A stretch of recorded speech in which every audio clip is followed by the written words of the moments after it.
स्वागत है आपका आशा एकेडमी में। आज हम नदियों के अपवाह तंत्र के बारे में जानेंगे। अपवाह तंत्र वे विभिन्न प्रकार के स्वरूप हैं जिनमें नदियाँ और उनकी सहायक नदियाँ बहती हैं। ये वृक्षाकार, जालीनुमा, आयताकार, अरीय और वलयाकार होती हैं। वृक्षाकार पेड़ की शाखाओं के समान इनकी आकृति होती है। समतल एवं एक समान ढाल वाले क्षेत्रों में यह पाई जाती हैं। उदाहरण जैसे गंगा, यमुना, ब्रह्मपुत्र आदि हैं। जालीनुमा नदियाँ कैसे होती हैं? मुख्य नदियाँ समानांतर बहती तथा सहायक नदियाँ समकोण पर मिलती हैं। पर्वतीय व संघित क्षेत्रों में पाई जाती है। उदाहरण के लिए जैसे दामोदर महानदी ऊपरी भाग में यह जालीनुमा आकृतियाँ पाई जाती हैं। आयताकार नदियाँ चट्टानों की दरारों या भ्रंशों के अनुसार बहती हैं। 90 डिग्री पर मुड़ती हैं। उदाहरण जैसे चंबल नदी, सोन नदी आदि। अरीय किसी ऊंचे पर्वत या गुंबदाकार स्थल से चारों ओर दिशाओं में नदियाँ बहती हैं। उदाहरण के लिए अमरकंटक से नर्मदा निकलती है, सोन नदी, महानदी और आदि। वलयाकार किसी गुंबदाकार संरचना के चारों ओर वलय के रूप में नदियाँ बहती हैं। चट्टानों की विभिन्न कठोरता के कारण यह आकृतियाँ बनती हैं। उदाहरण के लिए कच्छ का क्षेत्र जो कि गुजरात में पड़ता है। याद रखने की ट्रिक, इसे हम इस तरह से याद रख सकते हैं।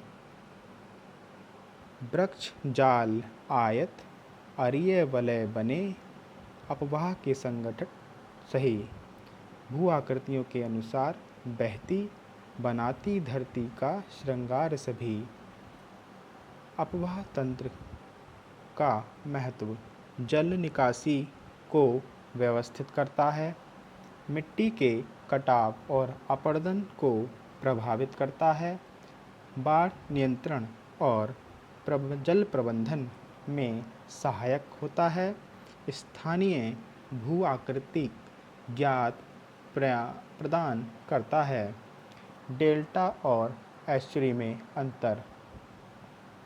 डेल्टा नदी के मुहाने पर बनता है जबकि एस्चुरी नदी के मुहाने पर बनता है। एस्चुरी भी त्रिकोण आकार का होता है। डेल्टा एस्चुरी कीप के आकार का होता है। समुद्र तल में अवसाद के जमाव से बनता है डेल्टा। समुद्र लहरें व ज्वार भाटा इसमें प्रभावित होते हैं एस्चुरी में। डेल्टा के उदाहरण जैसे सुंदरवन का डेल्टा गंगा ब्रह्मपुत्र के संगम से यह बनता है। एस्चुरी का उदाहरण नर्मदा, ताप्ती हैं।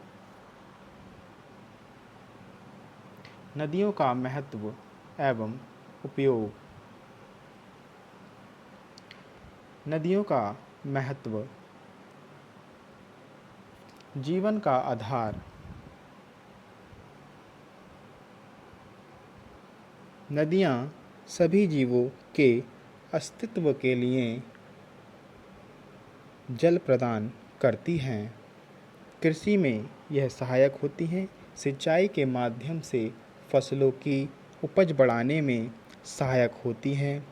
जल विद्युत उत्पादन में सहायक होती हैं। नदियों पर बांध बनाकर विद्युत ऊर्जा का उत्पादन किया जाता है। परिवहन के साधन में उपयोगी होती हैं। नदियाँ सस्ता और सुविधाजनक परिवहन उपलब्ध कराती हैं। सांस्कृतिक एवं धार्मिक महत्व क्या है? नदियाँ धार्मिक आस्था, उत्सवों और सांस्कृतिक संस्कृति का केंद्र होती हैं। नदियों के प्रमुख उपयोग सिंचाई के रूप में, जल विद्युत के रूप में, औद्योगिक रूप में, पेयजल की आपूर्ति, परिवहन, मत्स्य पालन, पर्यटन, खनिज एवं रेत, इन रूपों में हम नदियों का प्रयोग करते हैं।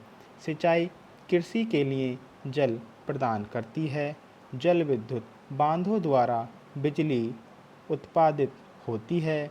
औद्योगिक उपयोग कारखानों में जल का उपयोग होता है।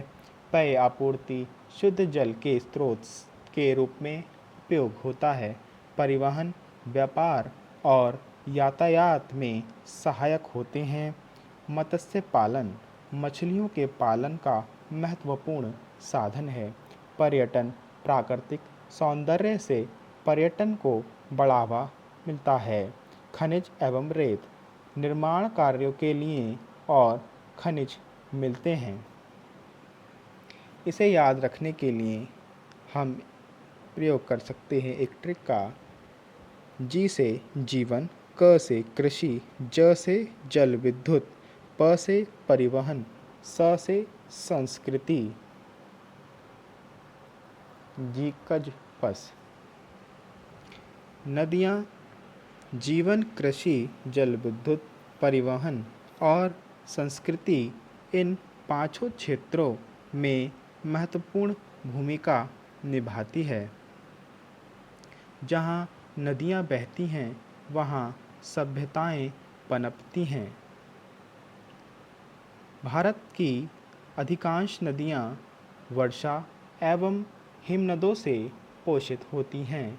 नदियाँ अपर्दन, परिवहन और निक्षेपण का कार्य करती हैं। नदियाँ पृथ्वी की सतह को आकार देने वाली प्रमुख प्राकृतिक शक्तियाँ हैं। नदियों का संरक्षण एवं मानव प्रभाव। नदियाँ हमारी जीवन रेखा है, इनका संरक्षण हमारा कर्तव्य है। नदियों के प्रमुख खतरे प्रदूषण, वनों की कटाई, जलवायु परिवर्तन, अत्यधिक बांध निर्माण, बालू खनन। प्रदूषण औद्योगिक अपशिष्ट, सीवेज और रासायनिक कचरे से प्रदूषण होता है। वनों की कटाई, वृक्षों की कटाई से मृदा अपरदन बढ़ता है और नदियों में गाद आती है। जलवायु परिवर्तन, अनियमित वर्षा और ग्लेशियर पिघलने से नदियों के प्रवाह पर प्रभाव पड़ता है। अत्यधिक बांध निर्माण से भी यह खतरा उत्पन्न होता है। बांधों से नदी का प्राकृतिक बहाव रुकता है तथा जलीय जीवों को नुकसान होता है। बालू खनन, अवैध बालू खनन से नदी की गहराई, पारिस्थितिकी तंत्र एवं किनारे नष्ट होते हैं, जिससे खतरा बढ़ जाता है। संरक्षण के उपाय: जल संरक्षण, वृक्षारोपण, प्रदूषण नियंत्रण, सतत विकास, जन जागरूकता। जल संरक्षण, जल का संयमित एवं सही उपयोग करें। जल व्यर्थ न बहाएं, जिससे जल की बचत हो। वृक्षारोपण, नदियों के किनारे अधिक से अधिक वृक्ष लगाएं। प्रदूषण नियंत्रण, कचरा, प्लास्टिक और रसायन नदियों में ना डालने दें, जिससे नदियाँ साफ रहें। सतत विकास, ऐसे विकास कार्य करें जो नदियों और पर्यावरण के अनुकूल हों, जिससे नदियों और पर्यावरण को नुकसान कम हो। जन जागरूकता, लोगों को नदियों के संरक्षण के लिए प्रेरित और जागरूक करना चाहिए, जिससे वह इनके विषय में जान सकें और अपने कर्तव्य का पालन करें। भारत में नदी संरक्षण से संबंधित पहल। परीक्षा में पूछे जाने वाले प्रमुख संरक्षण से संबंधित पहल हैं।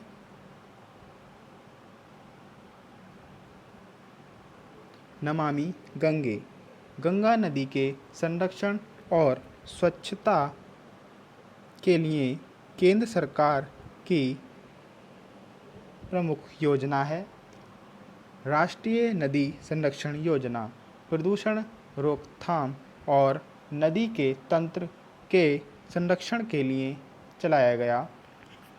जल जीवन मिशन स्वच्छ जल की उपलब्धता एवं जल स्रोत से संरक्षण हेतु।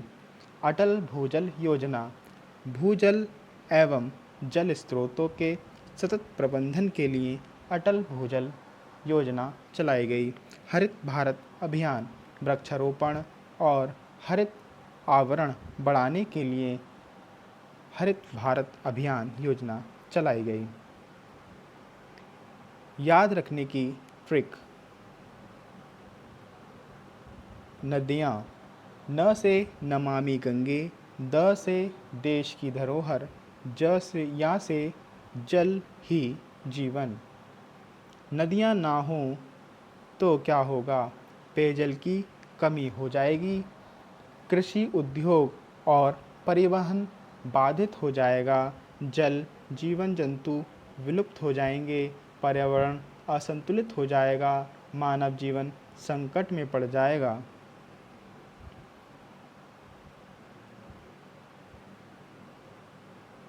नदियों का संरक्षण हमारी जिम्मेदारी है। नदियों को बचाना होगा तभी भविष्य सुरक्षित होगा। नदियाँ हमारी विरासत हैं, इन्हें संरक्षित करना हमारा कर्तव्य है। नदियों के लिए क्या क्या खतरे हैं? प्रदूषण, वनों की कटाई, जलवायु परिवर्तन, अत्यधिक बांध निर्माण, अवैध बालू खनन। नदियों के संरक्षण के उपाय। जल संरक्षण, वृक्षारोपण, प्रदूषण नियंत्रण, सतत विकास एवं जन जागरूकता। नदियों का महत्व। जीवन का आधार। नदियाँ सभी जीवों के लिए जीवन के लिए आवश्यक हैं। कृषि के लिए आवश्यक, सिंचाई के माध्यम से फसल उत्पादन में सहायक होती है। जल विद्युत उत्पादन में नदियों से जल विद्युत ऊर्जा उत्पन्न होती है। व्यापार और परिवहन में नदियों परिवहन और व्यापार के लिए महत्वपूर्ण हैं। सांस्कृतिक महत्व। नदियाँ हमारी धार्मिक और सांस्कृतिक परंपराओं का हिस्सा है। भारत की प्रमुख नदियाँ जैसा कि हम जानते हैं, उत्तर भारत में गंगा बहती है, यमुना उत्तर भारत में, ब्रह्मपुत्र पूर्वोत्तर भारत में, नर्मदा मध्य भारत में, गोदावरी दक्षिण भारत में, कावेरी दक्षिण भारत में। नदियों में कचरा और प्लास्टिक ना फेंकें, जल की बचत करें और व्यर्थ बहाव रोकें। रासायनिक उर्वरकों और कीटनाशक का कम उपयोग करें।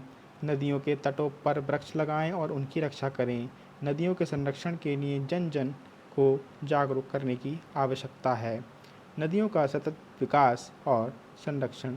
नदियाँ जीवन की आधारशिला हैं। इनका सतत विकास ही हमारे उज्जवल भविष्य की कुंजी है। सतत विकास के उपाय। जल का सतत उपयोग, वृक्षारोपण, प्रदूषण नियंत्रण, जल संरचना, जल सहभागिता। जल का सतत उपयोग।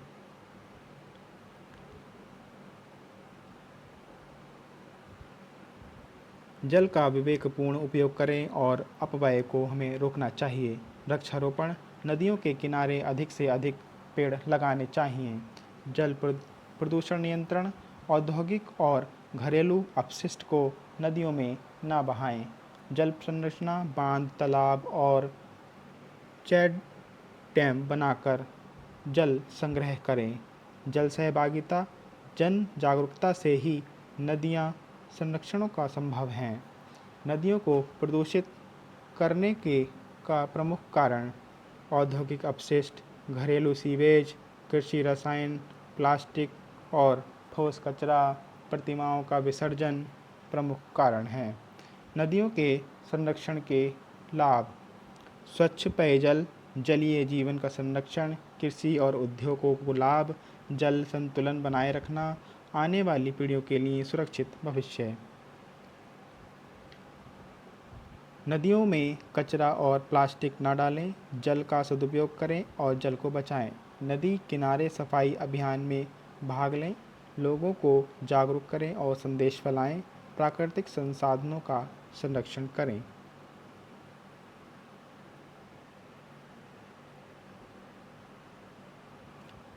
राष्ट्रीय नदी संरक्षण दिवस।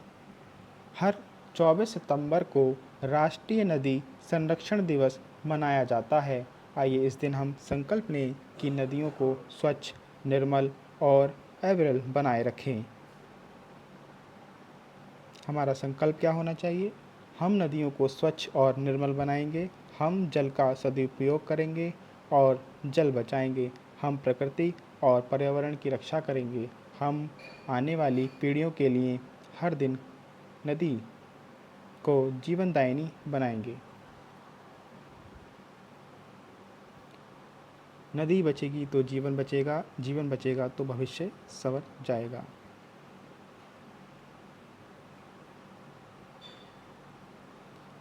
आशा करते हैं आपको ये हमारा टॉपिक नदियाँ समझ आया होगा। परीक्षा में इससे महत्वपूर्ण प्रश्न पूछे जाते हैं। जिन लोगों ने पहला वीडियो नहीं देखा है, प्लेलिस्ट में जाकर पहला वीडियो देखें, फिर दूसरा वीडियो देखें। हम आशा करते हैं आपको यह टॉपिक समझ आएगा। धन्यवाद।